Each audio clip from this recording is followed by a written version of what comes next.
अस्सलाम वालेकुम viewers, this is Jawad Khan from Euro Sports fever.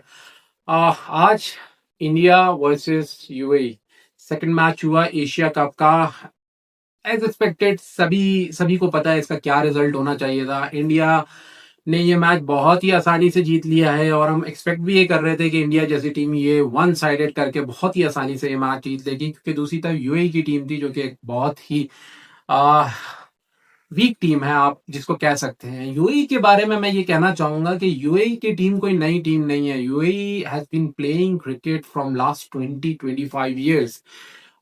UAE ने काफी इंटरनेशनल टूर्नामेंट्स खेले हैं, लेकिन यूएई की टीम जो है वो कभी भी ऑर्गेनाइज टीम नहीं हो सकी। मैं ऑर्गेनाइज का ही वर्ड यूज करूंगा। यूएई और बांग्लादेश ऑलमोस्ट क्रिकेट के अंदर आगे पीछे ही आए थे। पहले बांग्लादेश आई और उसके अर्ली 2000 के अंदर यूएई जो है वो इंटरनेशनल क्रिकेट के अंदर दाखिल हो चुकी थी। कुछ वनडे टूर्नामेंट्स यूएई ने खेले पाकिस्तान इंडिया के साथ, एशिया कप के अंदर कुछ और टूर्नामेंट्स भी जो है वो यूएई ने खेले। लेकिन इन 20 सालों के अंदर almost it's been like 20 years, UAE कभी भी अपना क्रिकेट का लेवल नहीं बढ़ा सकी। बांग्लादेश आई और दुनिया की एक बेहतरीन टीमों के अंदर उसने अपने आप को मनवाया, T20 वनडे हो या टेस्ट हो।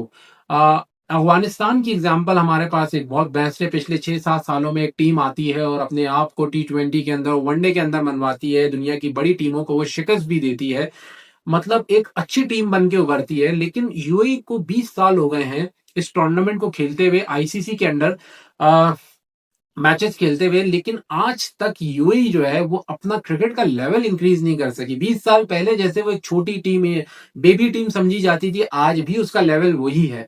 और उसकी मुझे बस एक ही बात समझ में आती है कि यूएई का जो बोर्ड है वो शायद इतना क्रिकेट को लेकर संजीदा नहीं है। देखिए, यूएई तो एक बहुत ही डेवलप मुल्क है, पैसे की उनके पास कमी नहीं है, ग्राउंड्स उनके बेहतरीन है। यानी कि इंडिया पाकिस्तान अपने हाइब्रिड मैचेस जो है वो जाके यूएई के ग्राउंड्स में खेलता है।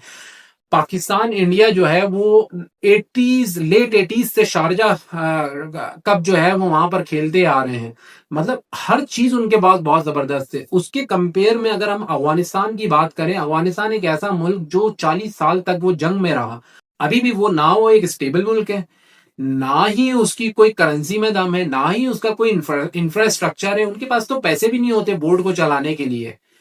तो उसके बावजूद उनका बोर्ड जो है वो क्रिकेट को इतना सीरियस लेता है, या उनके प्लेयर्स जो हैं वो क्रिकेट को इतना सीरियस लेते हैं।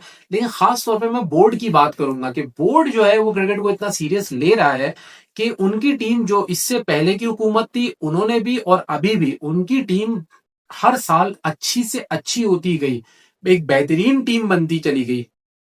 तो यही समझ में आता है कि जो यूएई का बोर्ड है वो कभी भी शायद क्रिकेट को लेके सीरियस नहीं रहा, या उनके कुछ और मसले होंगे। जिस तरीके से वेस्ट इंडीज के बोर्ड में जो है वो इतनी जेलसी और इतनी लड़ाइयां होती चली गई कि वेस्ट इंडीज फिर टॉप टीम से जो है एक बिल्कुल ही ऑर्डिनरी टीम बन गई है। वरना 20 साल के अंदर यूएई का लेवल जो है वो दुनिया की टॉप टीम्स में होना चाहिए। जिस टीम के पास, जिस मुल्क के पास इंफ्रास्ट्रक्चर्स हो, ग्राउंड्स हो, पैसा हो खिलाड़ियों को देने के लिए, पूरी दुनिया से प्लेयर्स आके वहां खेलना चाहेंगे। लेकिन बस यही नजर आता है कि 20 साल में उनकी क्रिकेट में 1% भी अगर फर्क नहीं आया, उसकी वजह यही नजर आती है। और आज के मैच में भी हमने यही देखा कि इंडिया ने बहुत ही आसानी से जो है वो यूएई को ये मैच हरा दिया। इस मैच में यूएई बैटिंग करता है पहले और 57 रन पे ऑल आउट कर देता है। इंडिया की तरफ से शानदार बॉलिंग का मुजाहरा किया जाता है, लेकिन what else you expect from India in front of UAE. एक ऐसी ही बॉलिंग नजर आएगी आपको। लेकिन फिर भी उम्मीद थी कि शायद 100 के करीब जाके यूएई कोई रन बनाएगा, या 120 के करीब, इतना तो मतलब यूएई को बनाने चाहिए थे। लेकिन 57 पे इंडिया ने आउट कर दिया, which is in my opinion मतलब आउट, अच्छी बॉलिंग कराई, आउटस्टैंडिंग बॉलिंग कह सकते हैं आप उसको।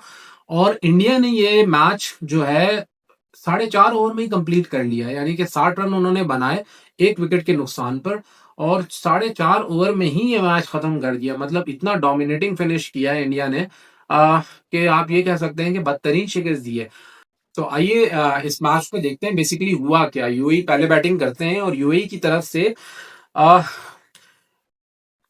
शराफुल 22 रन बनाते हैं 17 बॉलों पे और वसीम जो है वो 19 रन बनाते हैं 22 बॉलों पे। यानी कि सिर्फ और सिर्फ शराफुल और वसीम, ये इनके दोनों ओपनर्स हैं, इन्होंने ही एक स्टार्ट दिया यूएई को।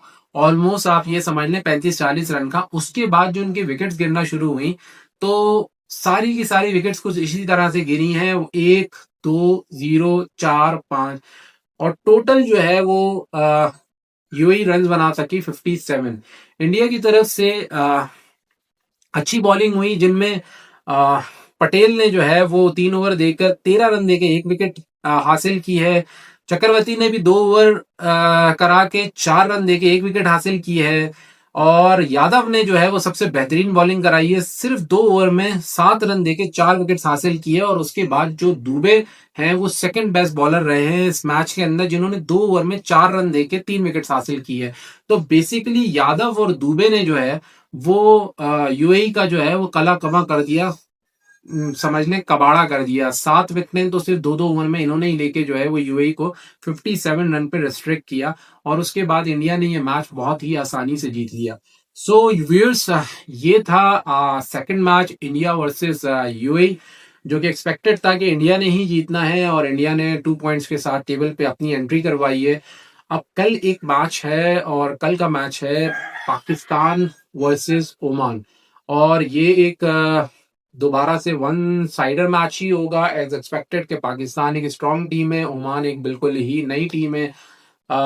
जैसे कि हांगकांग है, जैसे कि यूएई है, इतनी कोई उनकी खास परफॉर्मेंसेज नहीं है, इतनी कोई स्ट्रॉन्ग टीम नहीं है। सो एक्सपेक्टेड है कि पाकिस्तान ये मैच बहुत आसानी से जीत लेगा। बाकी क्रिकेट है, कुछ नहीं कहा जा सकता, कल के मैच में ही पता चलेगा कि पाकिस्तान ने कैसी परफॉर्मेंस दी है और कल के मैच में क्या क्या हुआ है। तो व्यूअर्स, कल तक के लिए इजाजत दीजिए, कल के मैच के साथ एक दफा फिर मैं हाजिर हूँ। जब तक के लिए अस्सलाम वालेकुम।